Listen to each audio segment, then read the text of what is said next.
Hello. Hello, ಹಾ, Ravindra sir? ಹೌದು.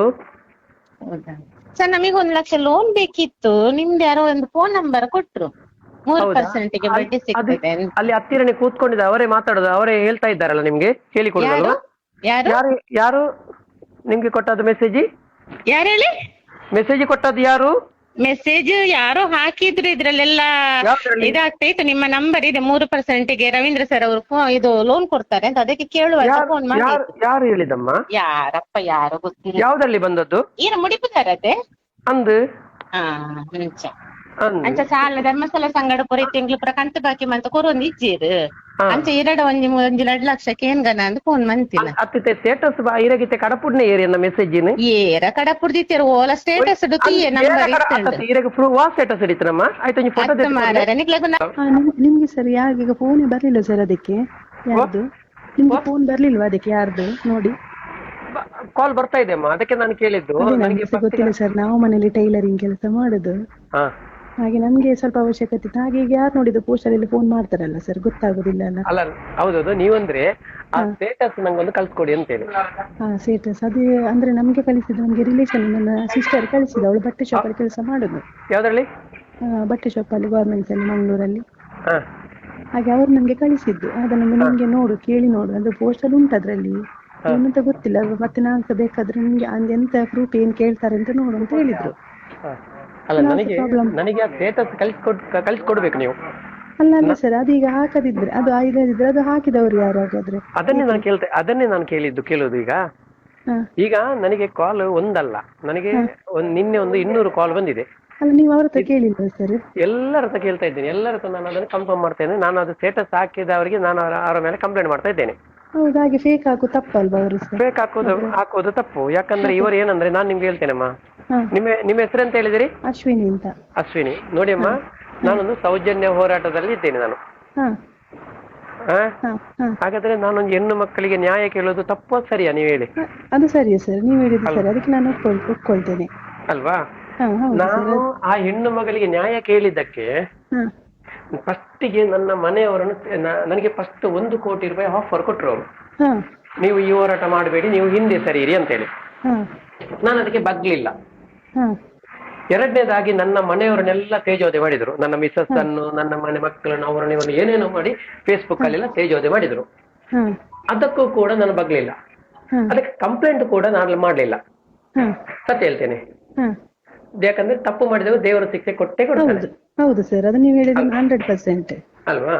ಅದೇ ಆದ್ರೂ ಕೂಡ ನಿಮ್ಮ ಈಗ ಏನಾಯ್ತಂದ್ರೆ, ಈಗ ನಿನ್ನೆಯಿಂದ ಇದು ಯಾವುದವ್ರದ್ದು ನಡೀಲಿಲ್ಲ. ಈಗಂದ್ರೆ ಸಂಘ, ಧರ್ಮಸ್ಥಳ ಸಂಘ ನಿಂತೋಯ್ತು ಎಲ್ಲ. ಸಾಧಾರಣ 30-35 ಲಕ್ಷ ಜನರು ಸಂಘ ನಿಲ್ಸಿದ್ದಾರೆ.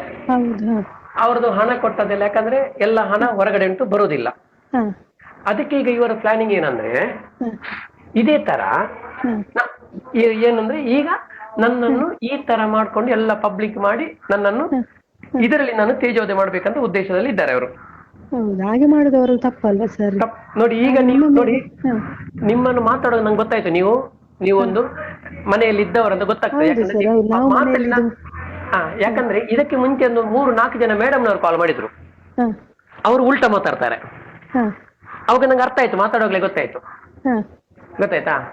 ಈಗ ನೀವು ಕರೆಕ್ಟ್ ನಂಗೆ ಅರ್ಥ ಆಯ್ತು. ನೀವು ನಿಜ ಗೊತ್ತಾಗಿ ನೀವು ಕಾಲ್ ಮಾಡಿದ್ರಿ ಅಂತೇಳಿ. ಹೌದು ಸರ್, ಹೌದು. ಎಂತಂದ್ರೆ ಈಗ ನೀವು ಹೇಳಿದ ವಿಷಯದಲ್ಲಿ ಆದ್ರೂ ಕೂಡ ಇದ್ರ ವಿಷಯದಲ್ಲಿ ಈ ತರ ಪಬ್ಲಿಕ್ ಮಾಡುದು ಅವರ ತಪ್ಪು ಸರ್. ಹಾಗೆ ಅಲ್ವಾ? ಹಾಗಾದ್ರೆ ನೋಡಿ, ಯಾರು ಯಾವ ಲೆವೆಲ್ ಅಲ್ಲಿ ಇದ್ದಾರೆ ಅಂತ ನೀವು ತಿಳ್ಕೊಳ್ಳಿ. ಮತ್ತೆ ಹೌದು ಅಲ್ವಾ? ಹಾಗಾದ್ರೆ ಆ ಹೆಣ್ಣು ನೋಡಿ ಅಮ್ಮ, ನೀವು ಕೂಡ ಒಂದು ಹೆಣ್ಣೆ ಅಲ್ವಾ? ಮತ್ತೆ ಹೌದು ಸರ್, ನನಗೆ ಹೆಣ್ಣು ಮಗು ಉಂಟು ಸರ್. ಮಗು ಇದೆಯಲ್ಲ, 4 ವರ್ಷದ್ದು. ಹೌದು ಸರ್, 4 ವರ್ಷದ್ದು. ನಾಳೆ ಆ ಮಗು ದೊಡ್ಡದಾದಾಗ ನೋಡಿ, ಈಗ ಇಷ್ಟುಂಟು, ನಾಳೆ ನಿಮ್ಮ ಮಗಳು ದೊಡ್ಡದಾದಾಗ ಸಮಾಜ ಯಾವ ಲೆವೆಲ್ ಅಲ್ಲಿ ಇರಬಹುದು ಮತ್ತೆ ಹೇಳಿಕ್ಕಾಗುದಿಲ್ಲ ಸರ್. ಅದಕ್ಕೆ ನಾವು ಈಗಲೇ ಇದನ್ನು ಸದಾ ಬಡಿಸಿದ್ರೆ ಮುಂದೆ ನಮ್ಮ ಮಕ್ಕಳು ಆರಾಮಾಗಿ ಓಡಾಡಬಹುದು. ಇಲ್ಲದಿದ್ರೆ ಈ ತುಂಬಾ ಸಮಯ ಬೇಡ, ಇನ್ನು ಒಂದು ವರ್ಷದಲ್ಲಿ ಏನೆಲ್ಲ ಆಗ್ತದೆ ಅಂತ ಯಾರಿಗೆ ಗೊತ್ತು ಸರ್? ಅಲ್ವಾ? ಮತ್ತೆ ಈಗ ನೋಡಿ, ಒಂದು ದೇವಸ್ಥಾನ, ಒಂದು ಶ್ರದ್ಧಾ ಕೇಂದ್ರ, ದೇವಸ್ಥಾನಕ್ಕೆ ಹೆಣ್ಣು ಮಕ್ಕಳು ಅಲ್ಲಿಗೆ ಇದಕ್ಕೆ ಹೋದದ್ದು. ಯಾವ್ದಕ್ಕೆ? ದೇವಸ್ಥಾನಕ್ಕೆ. ದೇವರ ನಮ್ಮವರು ಸೇರ್ಕೊಂಡು ನಮ್ಮ ಹೆಣ್ಣು ಮಕ್ಕಳನ್ನು ಅತ್ಯಾಚಾರ ಮಾಡಿ, ಕೊಂದು ಬಿಸಾಡಿ, ಅವರ ಗರ್ಭಕೋಶಕ್ಕೆ ಮಣ್ಣು ತುಂಬಿಸಿ ಬಿಸಾಡ್ತಾರಂತ ಹೇಳಿದ್ರೆ ಹ್ಮ್. ಅವರ ಒಟ್ಟಿಗೆ ಈ ಧರ್ಮಸ್ಥಳ ಸಂಘದ ಈ ಮೇಡಮ್ನವರು ಎಲ್ಲ ಸೇರ್ಕೊಂಡು ಅವರೊಟ್ಟಿಗೆ ಅವರಿಗೆ ಸಪೋರ್ಟ್ ಮಾಡ್ತಾರಂತ ಹೇಳಿದ್ರೆ, ಹ್ಮ್. ಆದ್ರೆ ನಾಳೆ ಅಂತವ್ರನ್ನು ಬಿಡ್ಬಾರ್ದು ಸರ್. ಆತರ ಅಲ್ವಾ? ಅವ್ರು ಸಹ ಒಂದು ಹೆಣ್ಣಾಗಿ ಹೇಳುದು ಆತರ ಮಾಡಿದ ಅದು ಅವರದೊಂದು ತಪ್ಪಲ್ವಾ ಸರ್? ಅಲ್ವಾ? ಮತ್ತೆ ಈಗ ನೋಡಿ, ನಾನು ಅವರಿಗೆ ನ್ಯಾಯಕ್ಕೆ ನಾನು ಇದಕ್ಕೆ ಈ ಹೋರಾಟದಲ್ಲಿ ನಿಂತಿದ್ದೇನಂತೆ ಒಂದೇ ಒಂದು ಉದ್ದೇಶಕ್ಕೋಸ್ಕರ ನನ್ನನ್ನು ಈ ತರ ತೇಜೋದೆ ಮಾಡ್ತಾರೆ. ಈಗ ಗೊತ್ತಾಯ್ತು ನನಗೆ, ಅರ್ಥ ಆಯ್ತು. ನನಗೆ ಫಸ್ಟ್ ಇದೆಲ್ಲ ಗೊತ್ತಿರ್ಲಿಲ್ಲ ಸರ್. ನಾವು ಸಹ ಆಸೆಯಿಂದ ನಾವು ಸಹ ಮನೇಲಿ ಇರೋದು, ಏನಕ್ಕಾದೊಂದು ಮನೆ ಮಿಷಿನಿಗೆ ಏನಕ್ಕಾದ್ರೂ ಆಗ್ತದಲ್ಲ ಅಂತ ಹೇಳಿ ಇದು ಮಾಡಿದ್ದು. ಇದ್ರಲ್ಲಿ ಇಷ್ಟೊಂದು ದೊಡ್ಡ ಕತೆ ಉಂಟು ಅಂತ ನನಗೆ ಈಗಲೇ ಗೊತ್ತಾದದ್ದು ಸರ್. ಇದು ಈ ತರದ ವಿಷಯ. ಅದಕ್ಕೋಸ್ಕರ ನಾನು ಹೇಳಿದೆ, ಯಾಕಂದ್ರೆ ನನಗೆ ಆ ಸ್ಟೇಟಸ್ ನೀವು ಕಳಿಸ್ಕೊಟ್ರೆ, ಯಾಕಂದ್ರೆ ನೀವು ಫ್ಯಾಮಿಲಿ ಅಂತ ಹೇಳಿದಾಗ ನಾನು ಸುಮ್ಮನೆ ಕೂತ್ಕೊಂಡೆ. ಹೌದು ಸರ್. ನೀವು ಕೆಲವರು ಏನ್ ಮಾಡ್ತಾರೆ, ನನ್ಗೆ ನೀವು ಯಾವ ಸ್ಟೇಟಸ್ ಅಲ್ಲಿ ಬಂದ ಸ್ಕ್ರೀನ್ ಶಾಟ್ ತೆಗೆದು ಕಳಿಸಿ ಅಂತ ಹೇಳಿದ ಕೂಡಲೇ ಅವ್ರ ಫೋನ್ ಕಟ್, ಮತ್ತೆ ಫೋನ್ ಮಾತಾಡೋದಿಲ್ಲ, ನನ್ನ ಹತ್ರ ಫೋನೇ ಬರೋದಿಲ್ಲ. ಹೌದು ಸರ್. ಆಯ್ತಾ? ನೋಡಿ ಅಮ್ಮ, ನೀವು ಹೇಳಿದ್ ಕರೆಕ್ಟ್ ಅಮ್ಮ. ನೀವು ಕಷ್ಟದಲ್ಲಿದ್ದವರು ಲೋನ್ ಕೇಳುದು ಸಹಜ.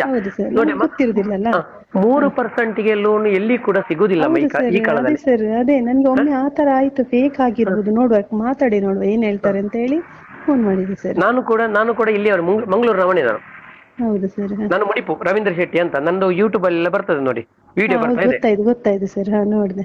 ನೋಡಿದಿರಲ್ಲ? ನೋಡಿದ್ದೇವೆ ಸರ್.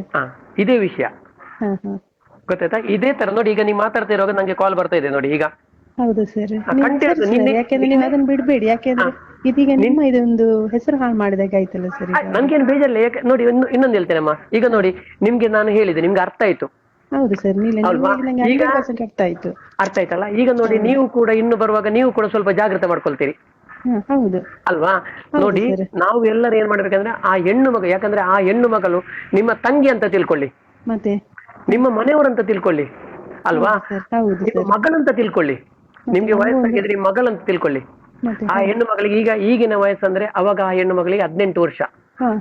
ಈಗ ಅವರು ಇದಾಗಿ ಎಷ್ಟು ವರ್ಷ ಆಯ್ತು? 13 ವರ್ಷ ಆಯ್ತು. ಹಾಗಾದ್ರೆ 31 ವರ್ಷ. 31. ಅದೇ ನಂಗೆ ತಂಗಿ ಆಗ್ತದೆ ಸರ್. ನಂಗೆ 36 ವರ್ಷ. ಅಲ್ವಾ?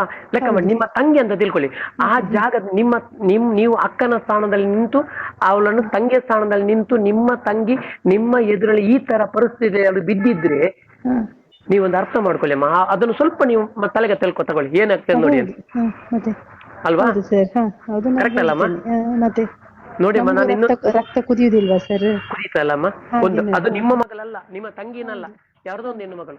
ಆದ್ರೆ ಆ ಮಗಳು ನಮ್ಮ ಜಾಗದಲ್ಲಿ ನಮ್ಮ ತಂಗಿ, ಅಕ್ಕ ತಂಗಿ ಅಂತ ತಿಳ್ಕೊಂಡು ನಾವು ನಮ್ಮ ಜಾಗದ ನಿಂತ್ಕೊಂಡು ನೋಡು ಒಮ್ಮೆ. ಅಲ್ವಾ? ಬೇಜಾರಾಗುದಿಲ್ಲಮ್ಮ? ನನಗೆ ಆ ಜಾಗಕ್ಕೆ ಹೋದ ಸತ್ಯ ಹೇಳ್ತೇನೆ ಅಲ್ಲ ಸರ್, ಕತ್ತಿಡ್ಕೊಂಡು ಕೊಂದು ಬಿಡುವ ಅಂತ ಅನಿಸುತ್ತೆ ಹಾಗೆ ನೋಡಿದ್ರೆ, ಅಲ್ವಾ? ಎಷ್ಟು ನನಗೆ ಅಂದ್ರೆ, ನಾನು ಆ ಜಾಗಕ್ಕೆ ಹೋಗಿದ್ದೇನೆ, ನೋಡಿದ್ದೇನೆ, ವಿಡಿಯೋ ನೋಡಿ ಎಲ್ಲ ನೋಡಿದೆ. ನನಗೆ ಅವಳ ಹೆಸರು ಎತ್ತುವಾಗಲೇ ಕಣ್ಣಲ್ಲಿ ನೀರು ಬರ್ತದೆ.